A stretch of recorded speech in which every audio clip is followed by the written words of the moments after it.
I'm Jai Janendra. Let's start with the Prarthana as usual. Namo Rihantanam, Namo Siddhanam, Namo Ayaryanam, Namo Utsayanam, Namo Loe Sabba Sahunam. Eso Panchanamukaro Sabba Pavapanasano, Mangalanancha Sabvesim Padmam Havai Mangalam. Namo Rihantanam, Namo Siddhanam, Namo Ayaryanam, Namo Utsayanam, Namo Loe Sabba Sahunam. Eso Panchanamukaro Sabba Pavapanasano, Mangalanancha Sabvesim Padmam Havai Mangalam. Namo Arihantanam, Namo Siddhanam, Namo Ayaryanam, Namo Utsayanam, Namo Loe Sabba Sahunam. Eso Panchanamukaro Sabba Pavapanasano, Mangalanancha Sabvesim Padmam Havai Mangalam. Veera Sarvasura Surendra Mahito Virambada Sanskrita Virena Bhiyata Swakarma Nichayo Viraya Nityam Namah Veera Tirthamidam Prautamattalam Veera Shighoram Tapo Veera Sri Dhruti Kirtikanti Nichaya Sri Veerabhadram Disa Kamathe Dharanendra Cha Sochitam Karma Kurvati Prabhustulya Manovrutti Parshanath Sri Estuvaha Anguthe Amrutavasi Labditana Bandar Sri Guru Gautama Samariya Manavanchita Fadadatar. We'll explore the topic that we started last week, the journey of the soul, further today. We are not going to be able to do justice to it in a short while. These are topics that Acharya Bhagwans and Upadhyay Bhagwans spend a whole month of Chomasu, that is about 4 months on a daily pravachan, for a long time. So we're just exploring certain ideas and trying to understand where if we can get a very brief understanding and some fundamental shift in our direction, then we might have kindled something that will hopefully progress further within us as we get deeper into the knowledge about Jain Dharma. Let me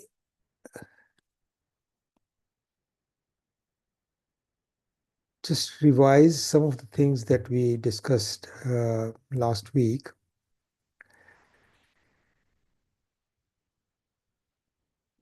We said that the journey of the soul for all of us begins when we are released from Nigod.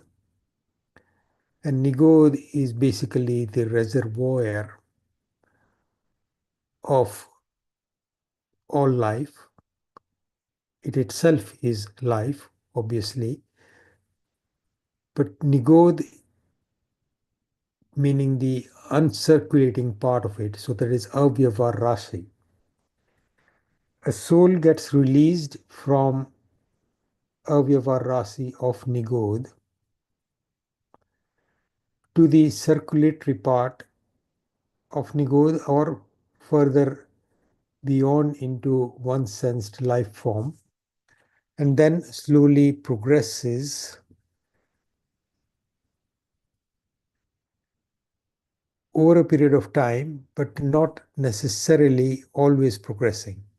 Depending on the choices that the soul makes, there may be a cycle of progress, decline, significant progress, and absolute decline, meaning back to Nigod as well. And though that kind of yo-yo type of fluctuations can go on for an infinite time. And if we listen to the stories of many different souls who have experienced a varying level of progress and decline, and we look at how the choices that they made in their lives decided how they would progress, then we begin to understand that fundamentally for our happiness and for our spiritual progress, and ultimately the two are the same, the understanding of the nature of self, understanding of the nature of the universe, understanding of the relationship the soul has with other elements in the universe is fundamental to its making choices that will help it progress. And the misunderstanding or ignorance or attraction to that which is not of itself and that which is harmful to the soul, and then making a choice to move towards those attractions results in a temporary satisfaction but a long-term pain of continuous circulation from life after life.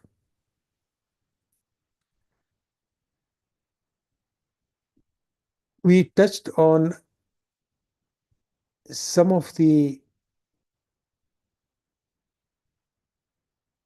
descriptions of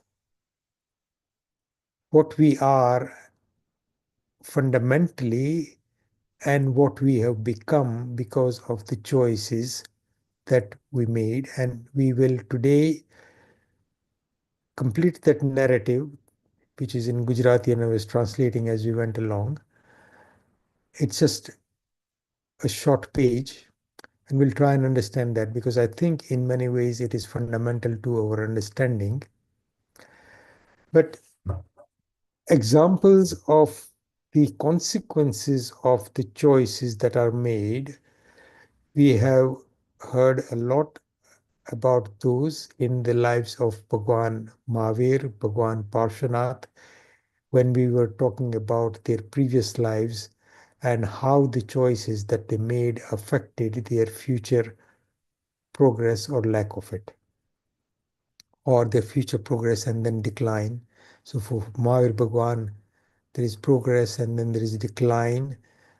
And what we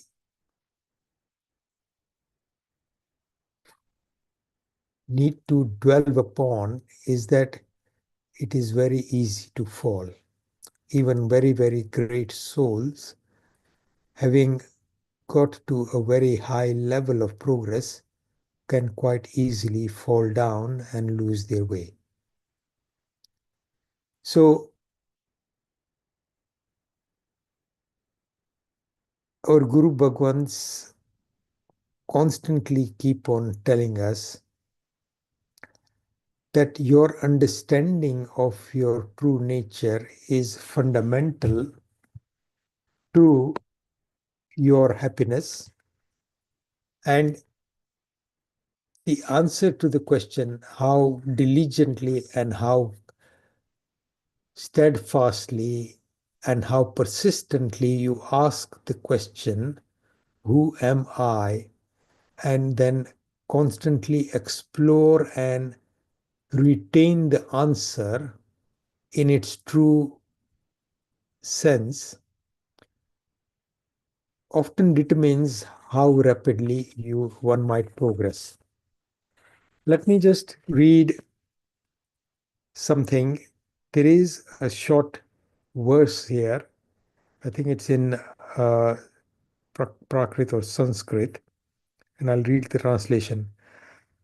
Agnanam hi khalu kastam क्रोधादिभ्यो पि सर्व पापेभ्य अर्थहित महितम वानवेसी येनावृतो जीव.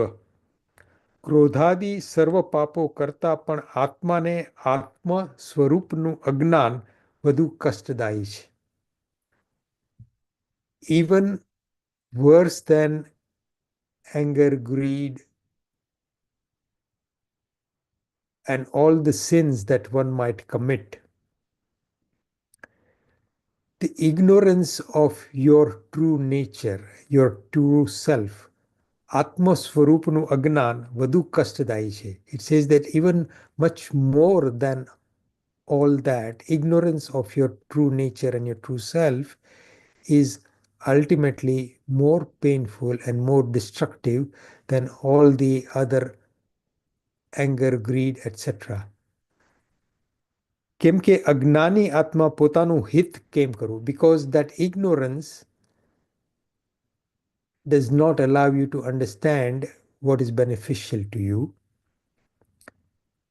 and it does not allow you to understand how you can help yourself. So, again, in that context, the knowledge of Nav Tattva and fundamental to that is understanding what is worth giving up. Hey, what is worth knowing? All of them. Upadey, meaning that which is worthy of embracing. So, out of the Nav Tattva, the tattvas that are harmful to the soul, ashrav band, for example, are the ones that you need to give up. Those which are beneficial to the soul, samar, nirjara, moksha, you need to understand and embrace. Pap is hey, meaning that you got to abandon it. Punya, to an extent, is hey, but can upadey, but it can also be hey, meaning that if that punya is ultimately pulling you down in a bad state where you get so engrossed in enjoying the fruits of that punya that you lose your way. And that is why out of the 18 papsthanaks, the last one is described as mithyatva salya. Salya means it is like a thorn, and it is the it is the father of all other sins, basically, out of the 18 papsthanak. So the importance of self-awareness, self-knowledge, of understanding what is right and wrong. And Bharat Bhai used a very beautiful term on our Wednesday class last week about Vivek. Vivek is the ability to discern what is right, wrong, ability to discern what is beneficial and what is harmful, ability to discern what is acceptable, what is not acceptable, ability to distinguish what our Tirthankar Paramatma's Desna and our Guru Bhagwan's Vani is basically trying to understand. And the better we progress spiritually, that Vivek becomes instinctive, that Vivek becomes natural. So the choices that we make when we have got to a level of spiritual development are instinctively, automatically beneficial to the soul. But one needs to get to that level of development when that nature, the understanding of Vivek becomes absolutely clear of what is right and wrong. Unfortunately, for most of us, we are constantly battling between our desires and our need of the soul to actually move away from those desires and concentrate on what is beneficial to the soul. So, in this journey, the choices that we make, So, as far as the first step is concerned, the nature of the universe and the nature of our being did not allow us to have a choice of where we start. We all started wherein Nigod were only a very minuscule aspect of uh, our awareness is open, but we are still distinct from non-life. Even in Nigod, our Gnan is open to a very minuscule extent, but that distinguishes us from non-life. And we didn't have a choice in being there. We didn't have to make any choices. But once we are out of that, and then we have the ability to make choices, the kind of choices that we make determine how well we progress and reach our ultimate goal. And that ultimate goal is absolute happiness. And absolute happiness cannot exist in any other state, in any other form, because anything that ensures dependence on something for our happiness is never going to last, is never complete. It's by its very nature always incomplete, always significantly inferior compared with the happiness of the true self. And therefore, it is not what our soul really desires. So constantly every activity that we do, if we think back and try and remember everything that we've done in our life, I mean, that may be a long ask, but even if you look at what you have done today and the choices that we made on everything today,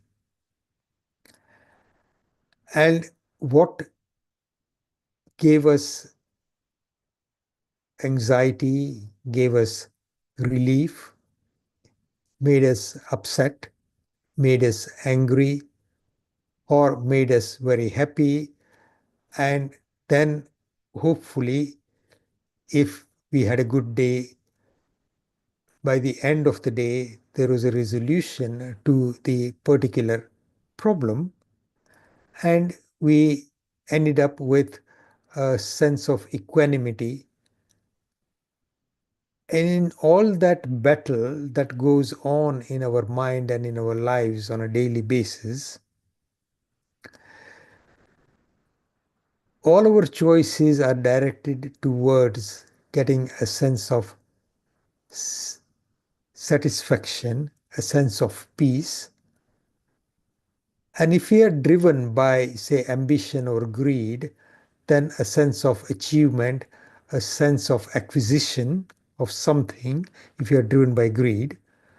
But if we reflect back on how we were feeling in those moments when we were, say, for example,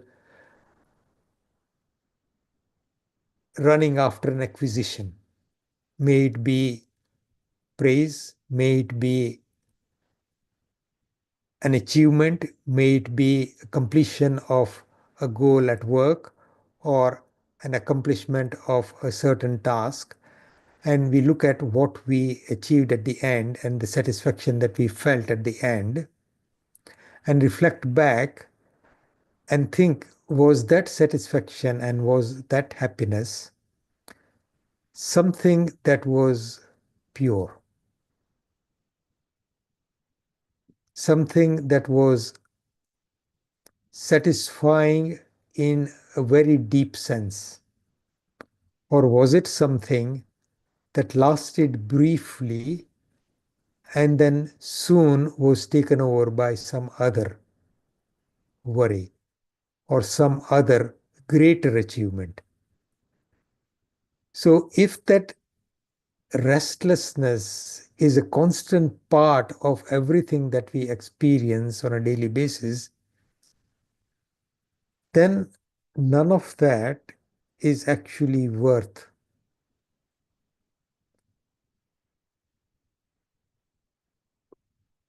committing a huge amount of effort to. And when we begin to understand this kind of things, this is when the soul begins to understand that everything in sansar is like this. And that is why the people who decide to become monks or nuns have gone through those stages and have quite often, not always, understood the nature of life and how futile it is, and how distancing oneself from sansari life is the only way forward for true happiness.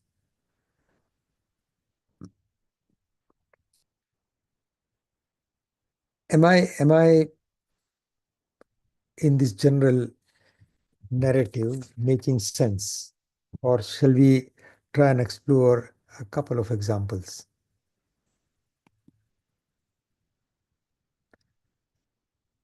When I'm giving you a narrative, I'm thinking of my earlier narrative about on a daily basis. I was thinking of some battles that I fought today that generated ups and downs, and how I reacted to it, and how I could have reacted right from the beginning. When we ultimately reach a resolution, but a wise man would not even get involved with any of those things. And unfortunately, even when one understands things, one finds it very difficult to put them into practice constantly.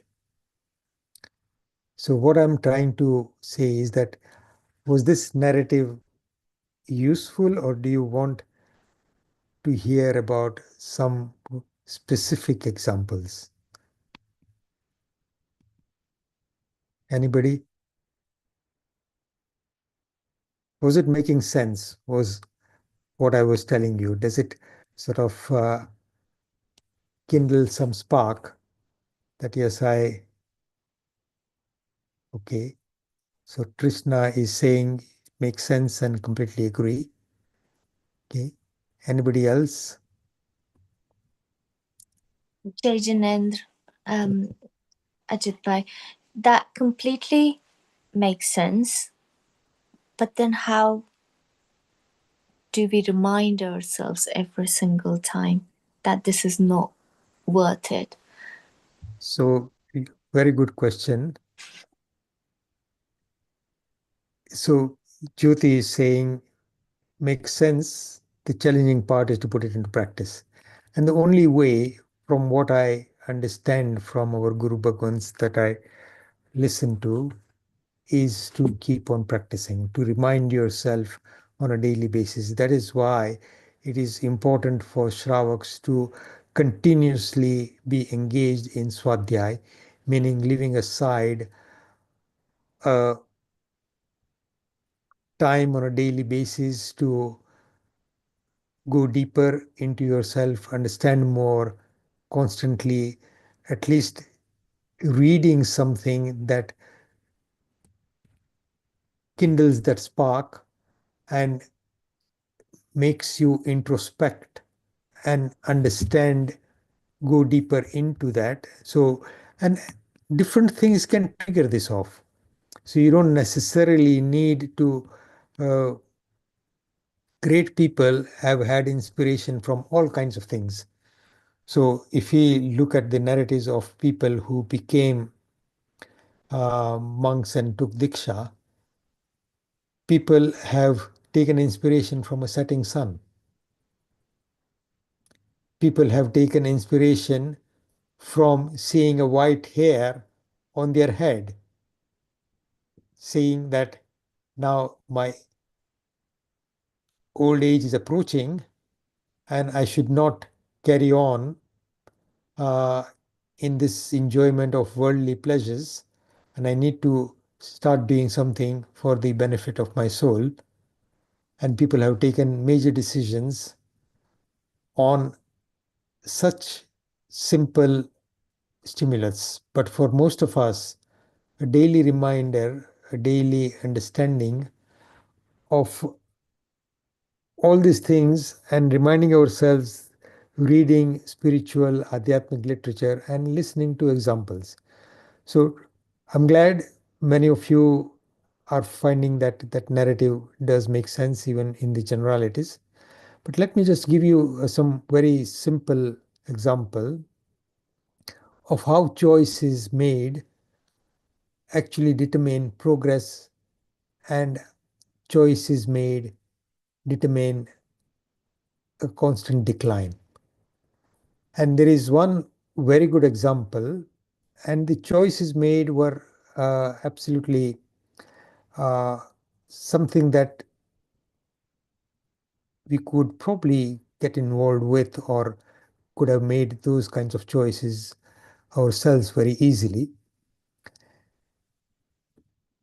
You not tackle this in this class, but those of you who come to the uh, Wednesday class and many of those who used to come to our Friday classes after Paryushan many years ago, we covered a narrative of a very, very important text that I would urge all of you to read if you find the time, because there is an English version of it available as well. What we discussed was only abridged version of it, which is one volume. The full translation of the text in the English volume is also 3 volumes big. And I'm talking about Samraditya Kevali Charitra. Very, very quickly, the story goes like this.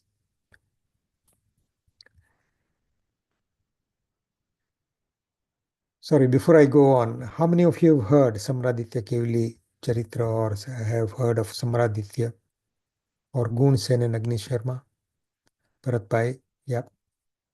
Who else?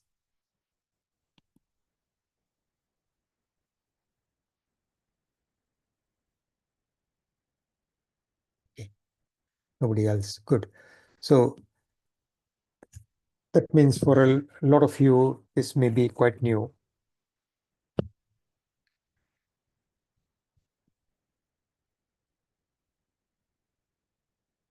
The story starts to an extent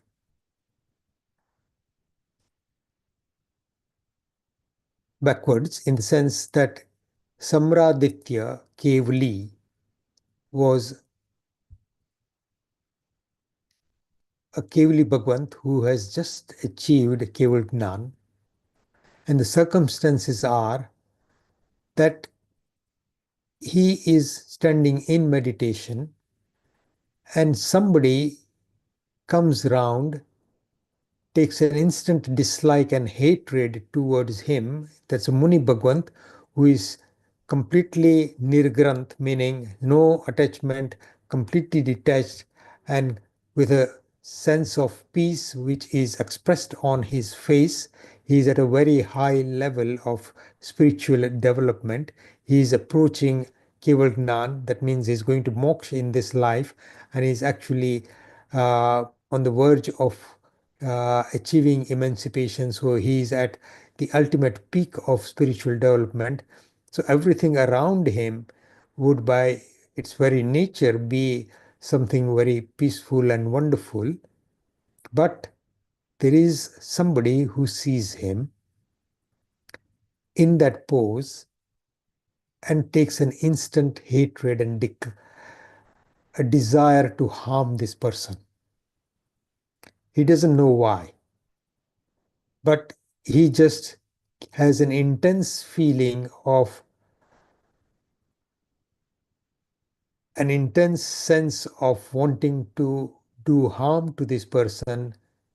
In fact, not even thinking whether he just wants to punish, but it goes as far as wanting to kill him. And he doesn't stop just at the thought. He goes ahead, makes the preparation,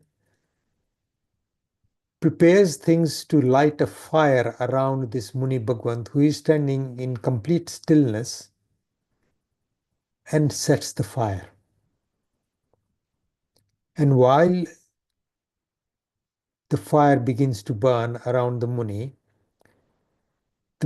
is completely detached and progressing spiritually, physically unaware of the pain and the heat and all that, which is causing harm. Unaware meaning feeling it, but not necessarily paying any attention to it. So detached from it. And in those moments, his soul begins its very, very rapid journey called Shapak Shreni, and then achieves Keval Gnan very quickly within a very short time. And as soon as he achieves that, the Devs uh, get an inkling, and this often happens, not always. So Devs are not always aware when somebody achieves Keval Gnan. Depends on who is paying attention. They instantly get an inkling, and they get the understanding that he's developed Keval Gnan. They come and douse the fire and immediately switch that funeral pyre kind of thing that was created around him and create a simple kamal for this Keval Gnani. He is not a Tirthankar, he is a Samanya Kevali. And that Kevali Bhagwant sits on it, and people gather around having heard by word of mouth, and some people may have witnessed it, and everybody gathers around that this Muni Bhagwant has achieved Keval Gnan, so they all come to listen to him. While they're listening, somebody asks, who was that person who was trying to set fire and to you and to kill you? And then Samraditya Kevali Bhagwant recites the story of the association between him and this other person who had started this fire. And this narrative starts from their first association, the first life in which they were together, and how that progressed onto 8 lives, and how they came together, and what happened in each of those lives. That is what the whole narrative of Samraditya Kevali Charitra is about. It is a fantastic book written by the original by Haribhadracharya, Yakini Mahatra Haribhadra Suri. And it's one of the 1444 granths that he created during his lifetime. And it's said, I mean, I've read somewhere, and I may be wrong, at that time I seem to recall that the time when it was written was about 800 years ago. It may be longer, I'm not sure, but that is my recollection. So pardon me if I'm wrong, forgive me. So the story that he recites with the first life, and I'll just talk about the simple choice that each one of them made. In their first life, Samraditya Kevali, his soul was in that life a prince called Gun Sen. He and his friends were youngsters in a small in a kingdom. His friends were all sons of the prominent people in the kingdom, so Nagar Seth and the Purohit and Mantri and all those. So they were all of this similar age, and like a lot of rowdy teenagers. They were constantly looking for all kinds of entertainment.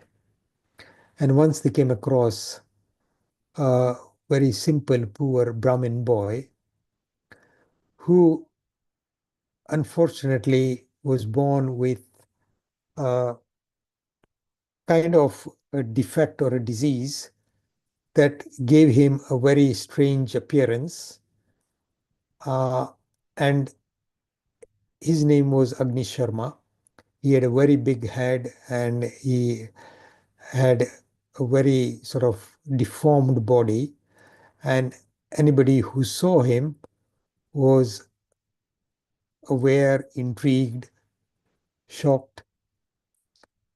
But because he looked very different, these teenage boys thought that we should have some fun and bully him. So basically, in today's terms, what we would be calling it is bullying him. And they made it a daily pastime to follow this boy around, make fun of him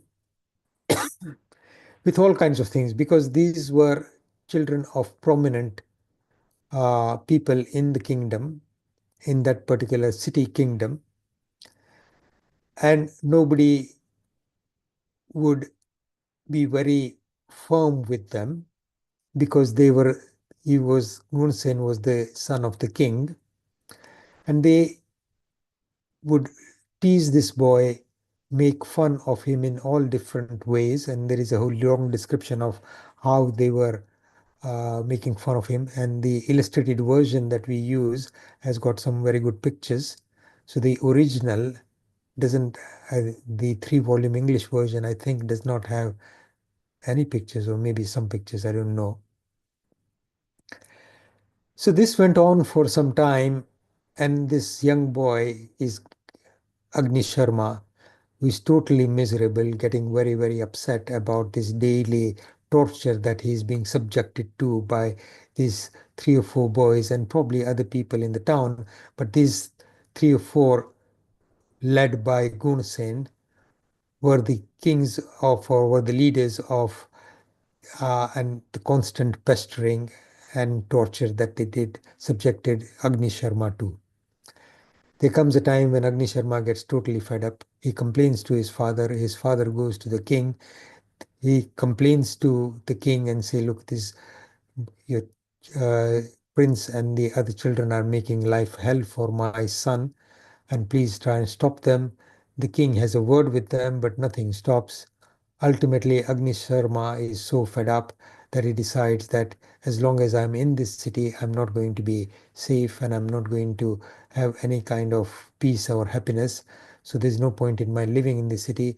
So he leaves home, he abandons home, goes out into the forest in search of some peace.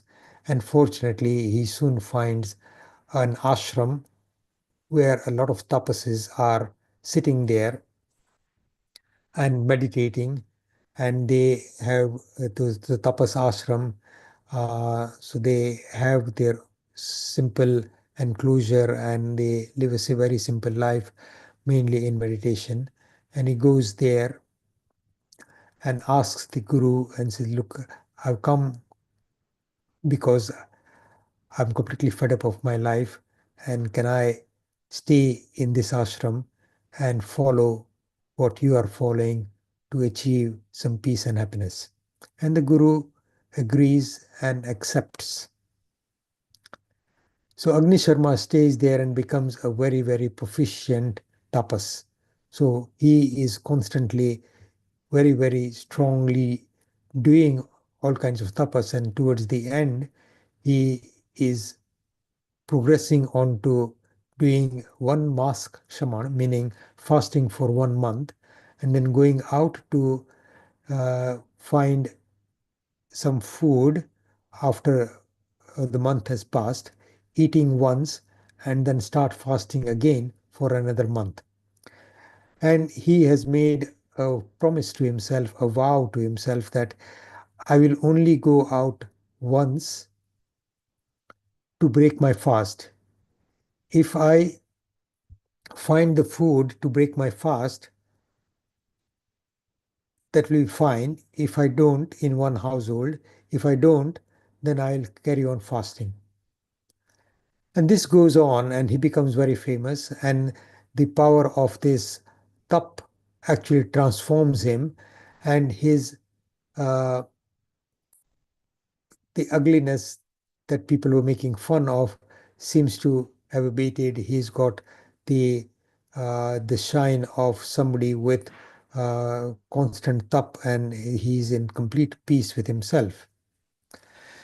Gunsen, meanwhile, grows up, and he constantly, as he grows up and realizes what he has done and how he has driven out a simple person out of his home into the world. Uh, and then, after a long time, he uh, hears about a particular tapas called Agni Sharma.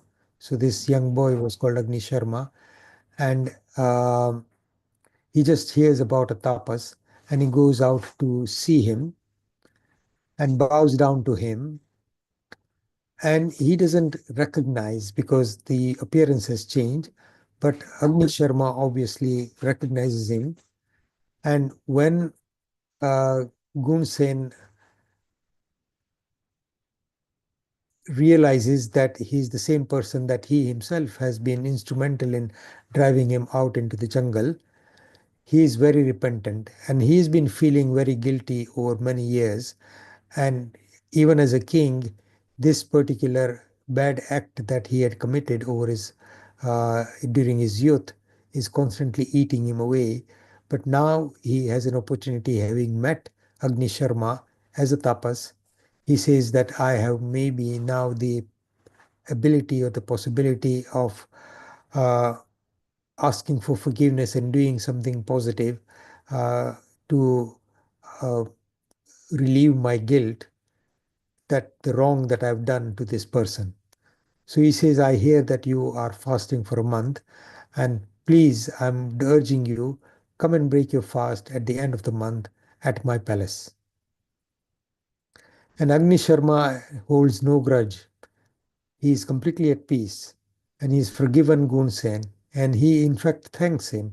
And he says, it is thanks to you that I have come to this point. If you had not pestered me so much, I wouldn't have found this level of peace. So I'm actually grateful to you that you were instrumental in getting me to this stage. I'm so much happier now. So he's in fact actually very generously thanking him. So the king goes, having promised, and Agni Sharma having accepted that when the time comes for breaking his fast, he will come to the palace to seek his alms. The first time he comes, there is a great ho-ha in the palace, and everybody is busy with all kinds of things. And that one person standing outside the palace gates and asking for bhiksha is completely ignored. There are three different incidents that happen over those 3 months, and each time Agni Sharma comes back empty-handed without getting any food because there's nobody to serve him, and carries on with the fast for another month. So once the king has had one of his queens has given birth to a baby boy, so the whole palace is in uproar, in celebration and enjoying, and nobody pays attention to this lone tapas who is standing outside asking for bhiksha. And the king has by this time forgotten that the tapas was going to come today. The second month, or another time, maybe the first time, so the narrative, I've forgotten exactly the sequence, but another time, the king has a severe headache, and he is so much in distress, and the whole palace is again very worried that the king is in severe pain and must do something. And again, nobody pays attention. The third time, a neighboring king has started an attack on the borders of this kingdom, and the whole palace and the whole kingdom is preparing for war to go and defend the borders of the palace, of the kingdom. So, three times running, something happens exactly on the day that the tapas Agni Sharma has come to the king. And every time, once that event is over, the king suddenly remembers that I had promised Agni Sharma and I had urged him to come and seek for alms today. And he asks people and says, yes, there was somebody, but we were busy with the celebration, we were busy with your headache, we were busy with preparing the army, and nobody paid attention to him. And the king is again feeling extremely guilty, and he rushes back to Agni Sharma, asks for his forgiveness, and says, I'm really sorry that this happened. Now you have taken the vow for another month's fast, so you've not actually broken your fast. He carries on. And this goes on for 3 months as a whole. Every time the king repents, every time he goes back. At the end of the third time that this happens, Agni Sharma, the poor man, is completely losing his control. And he says that this person has treated me so badly in my youth when I was a young boy and treated me terribly, as much as so much that I left home. I've come here, I found some peace, and now, since he has come back into my life, the same kind of behavior is carrying on. He is out to torture me. On the other hand, Gunsen is genuinely repentant. He is completely feeling terrible and he is very, very sorry that this has happened. Internally, his life has changed massively. Agni Sharma, on the other hand, is so upset and angry at the end of the third month that he says that if my tap has any power, then I ask for the power to be the death of this Gunsen life after life. So he commits what is called a Niyano, meaning he's asking for something in exchange. And what he's asking for revenge. He's asking for a state of revenge on this person, not just in this life, but life after life. And that after the third month that he comes back, he decides that he is now going to fast unto death.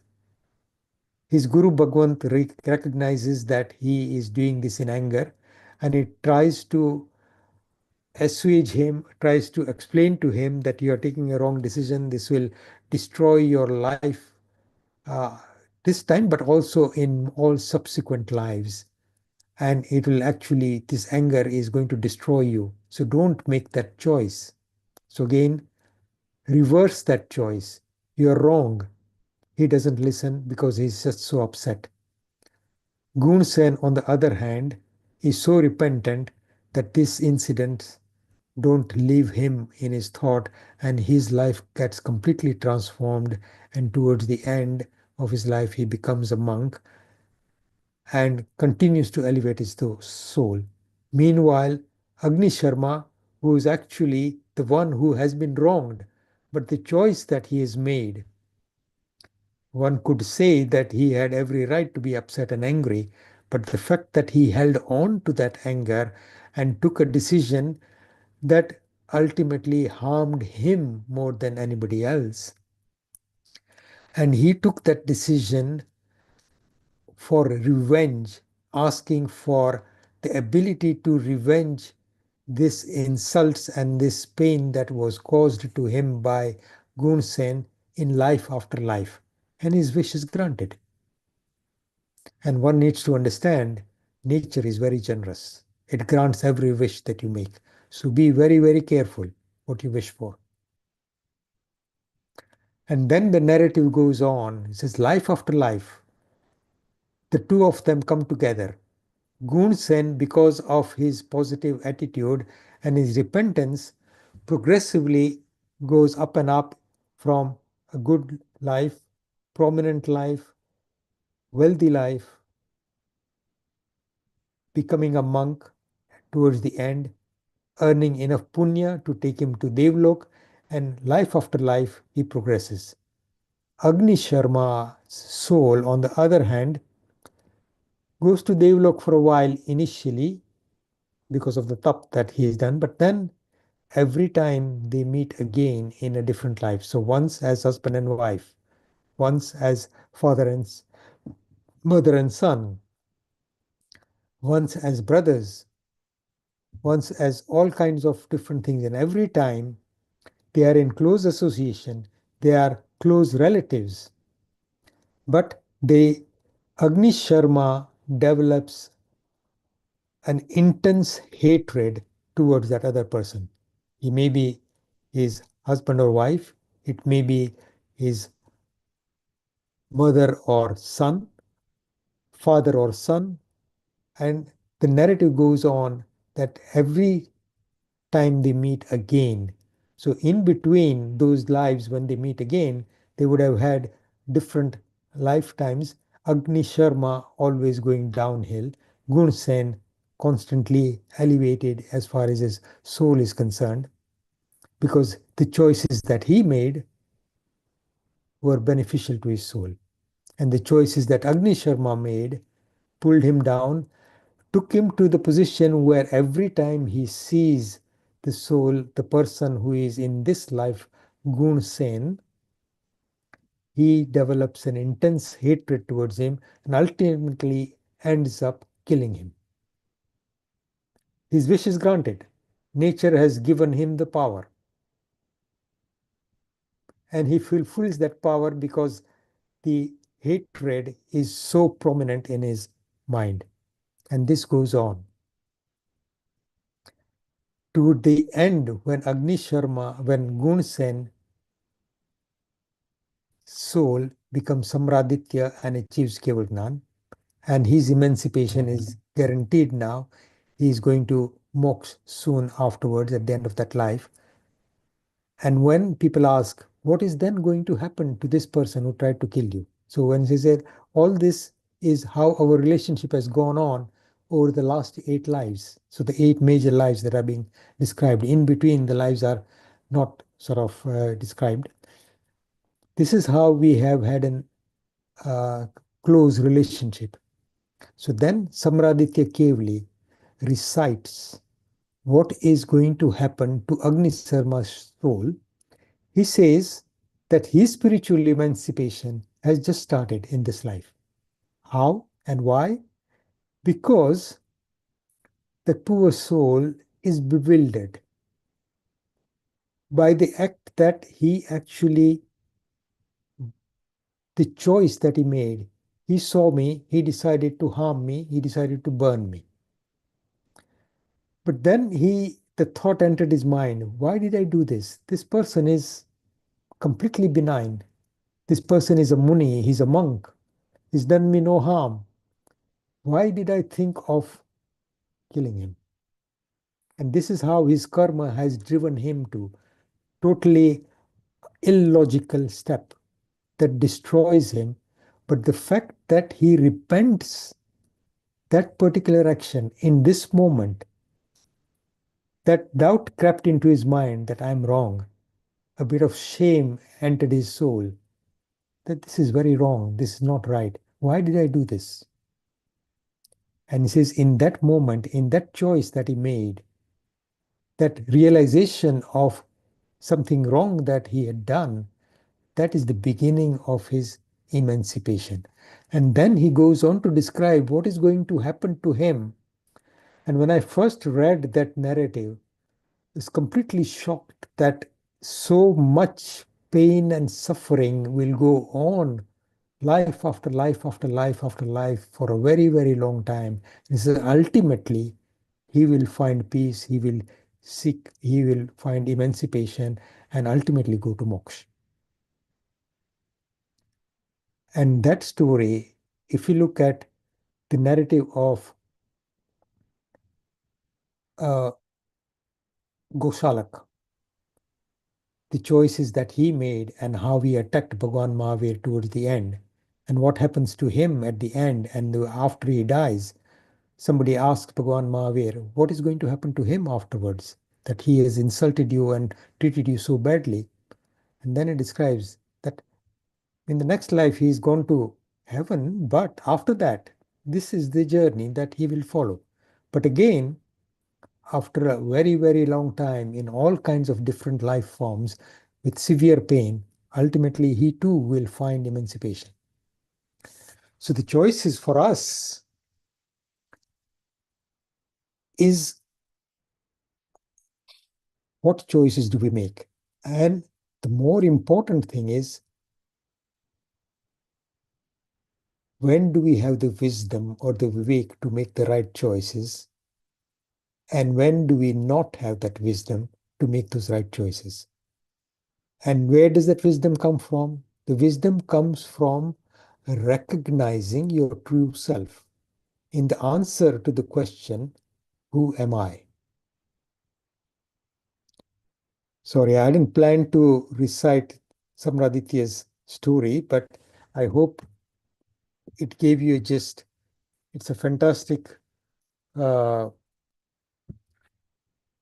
story. In fact, there is a whole YouTube version, I think in Hindi or Gujarati, Samraditya Mahakatha, in many, many different parts. So if you, some of you are interested, I think it's in Gujarati. If you just Google, or if you just type in Samraditya Mahakatha on YouTube, you'll probably get the whole narrative. I don't know how many parts it has, but there was a time when Mukul was listening to it. And again, it's in Gujarati, I think. I think it's in Gujarati or Hindi, I'm not sure. Samraditya Mahakatha. Okay. Okay. Was that useful?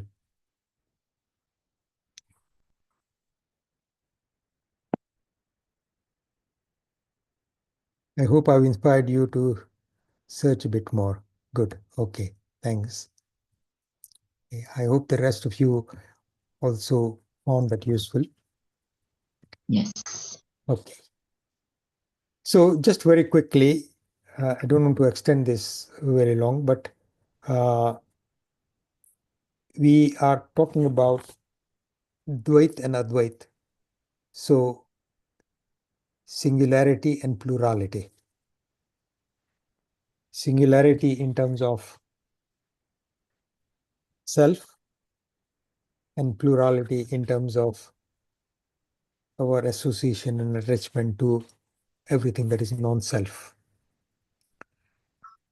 क्रिया क्षेत्र कंपन क्षेत्र एना परिणामे क्षेत्र क्षेत्रांतरता क्षेत्र क्षेत्रांतरता અને રૂપ રૂપાંતરતા એટલે કે પરિભ્રમણ અને પરિવર્તન છે. પરિભ્રમણ એટલે moving from one life to another. પરિવર્તન ઇઝ ચેન્જ. માટે જ ગુપ્તિ એ સાધના છે અને સ્થિતિ પરમ સ્થૈર્ય તે સિદ્ધિ છે. Gupti means restricting the activities of your mind, body, and speech. And sthiti, to reach a state of equanimity. Param sthairya એટલે complete peace, complete akampan, meaning stillness. પૂર્ણ એવો આત્મા આજે કરવાપણાના ભાવથી કર્મ સંયોગે અપૂર્ણ બન્યો છે. પૂર્ણ એવો આત્મા, something, the soul which is complete in itself, because it wants to keep on doing something, not just being. So there is pain and problems when your desires are to keep on doing things. The complete soul, because of its great desire to keep on doing things, and when it does things, it attracts karma. So karma sanyoge apurna bane છે. And because it attracts karmas, those karmas make it cover it in a way that it fails to experience its completeness because it becomes incomplete because of the association with karma. અક્રિય એવો સક્રિય બન્યો છે. The soul in itself is completely still, but we have become sakriya, meaning we are constantly doing something. અકંપિત એવો સ્પંદિત કે કંપિત બન્યો છે. અકંપિત એટલે it is completely still. Akriya means not doing anything. Akampit means completely still. એવો સ્પંદિત અથવા તો કંપિત બન્યો છે. નિસ્તરંગ એવો તરંગિત બન્યો છે. નિર્વિકલ્પ એવો સવિકલ્પ બન્યો છે. નિરીહી નિર્મોહી વિતરાગી એવો મોહી રાગી દ્વેષી બન્યો છે. So by our true nature, we are vitragi, like Tirthankar Paramatma's, our nature and all Siddh Bhagwan's nature is the same. By very nature, we are vitragi, meaning no attachment and no dvesh. Nirahari evo ahari banyo che.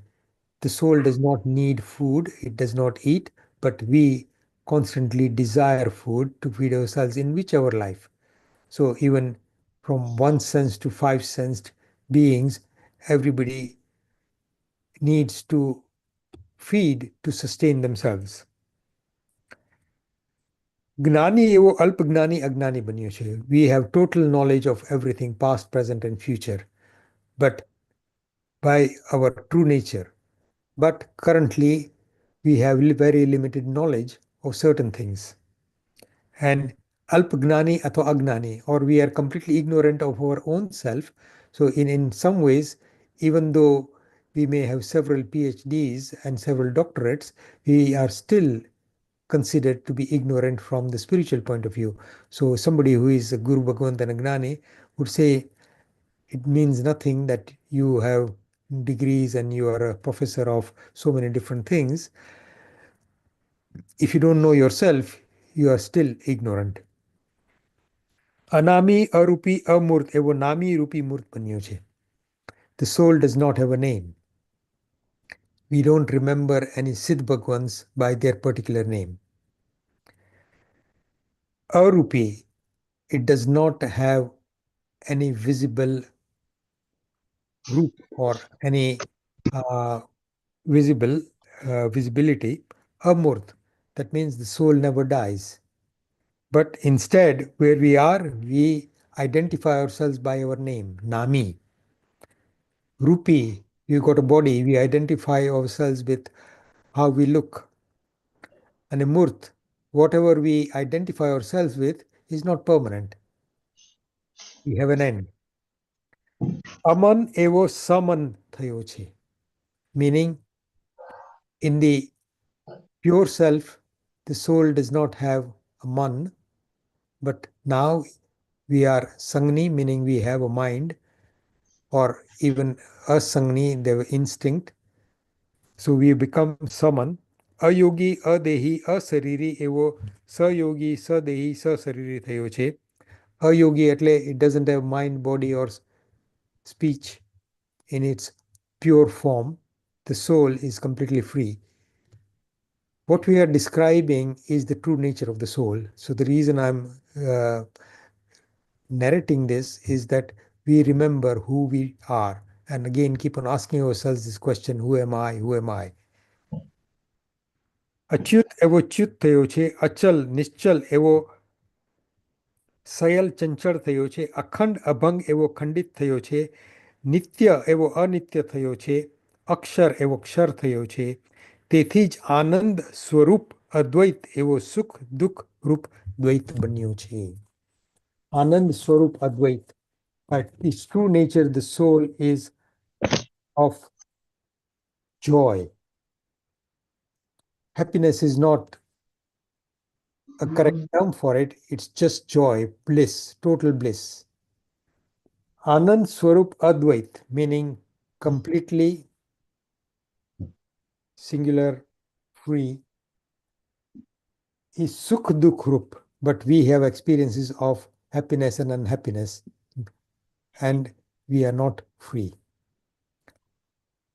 Okay, I think that is all I wanted to say today. just something that you may all have heard of. How many of you know of the prayer called Shivoham?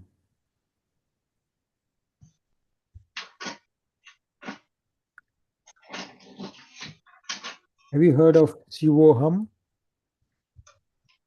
Some of you may know, but that is a standard prayer in, I think, a private school in central London. I'm not sure. A school which teaches Sanskrit. I think it is St. Paul's, but though I'm not absolutely sure. Anybody? There are videos circulating about the children singing this prayer in Sanskrit on a daily basis. Okay, somebody say Sivoham.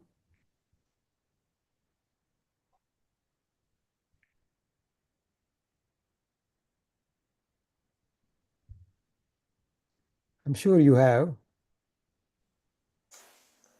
Ajitbhai, maybe if you sing it, we might remember it. Okay. Let me,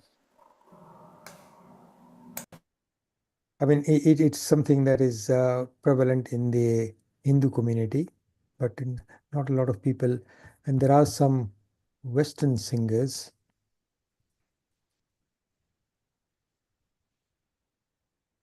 Shivoham, Shivoham song. There's some, I'm not sure whether that some of these choices are, well, it's about Shiva.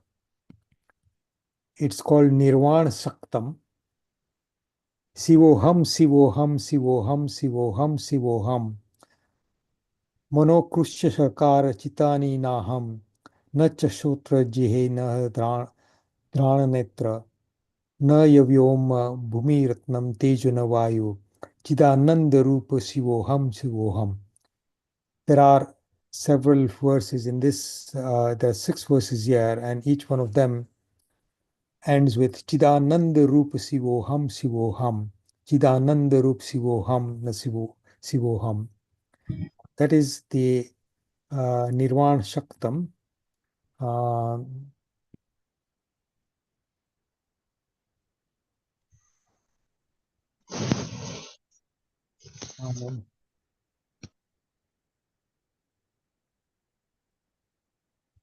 Sorry, like all YouTubes, there are adverts.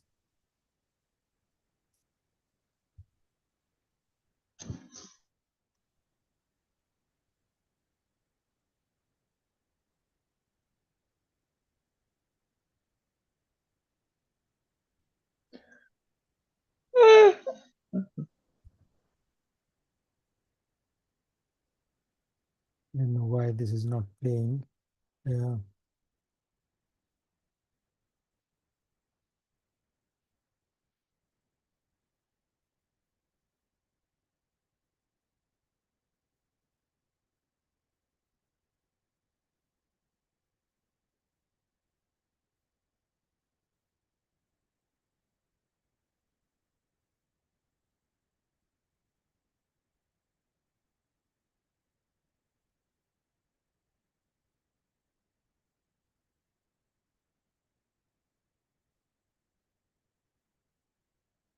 A lot about it in the Isha Foundation.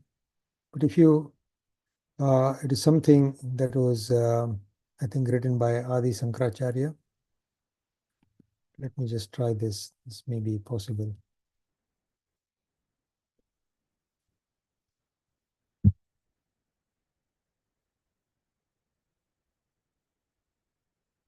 And it said that he created this at the age of 8, Adi Sankaracharya. And it was in answer to the question, Tum kaun ho? Who are you? इन श्लोकों के माध्यम से उनका उत्तर था. So when asked at the age of 8, who are you, Adi Sankaracharya, it is reputed that he created this Nirvana Shaktam. In response to that question, who are you?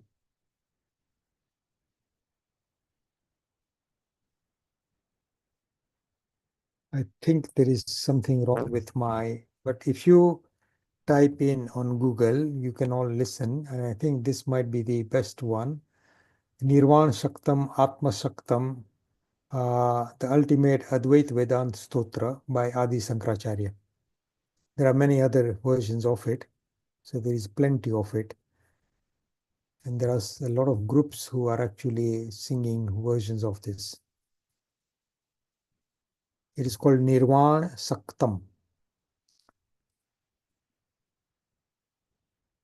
So, and then there is absolutely huge amount of literature in Jain texts and some of our Guru Bhagwans, and especially those of you who are attending other classes, texts like Adhyatmasar, Gnansar, Dhyan Satak, all kinds of texts constantly discuss the basis of spirituality. So there are lots of different versions of this. So hopefully, I hope that I've inspired you all to keep on asking yourself this question: who am I truly? Okay, any questions finally?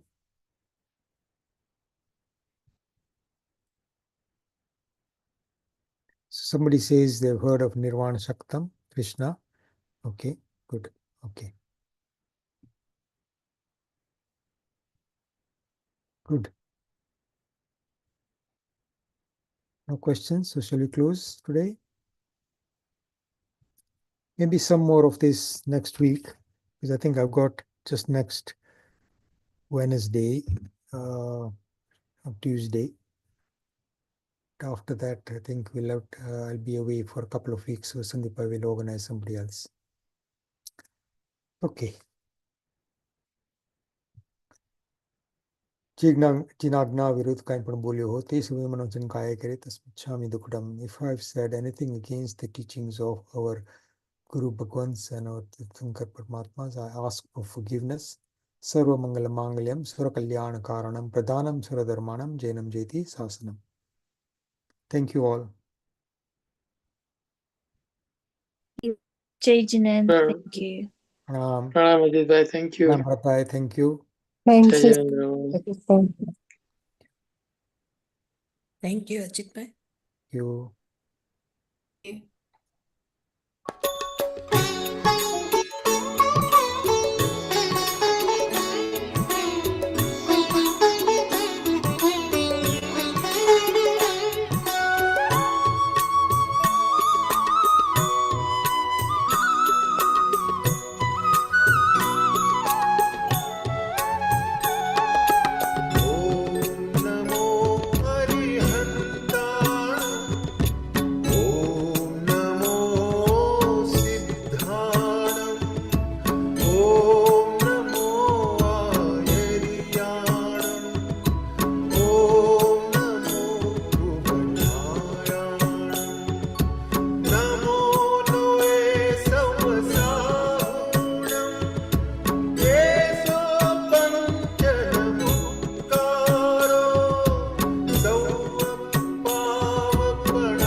But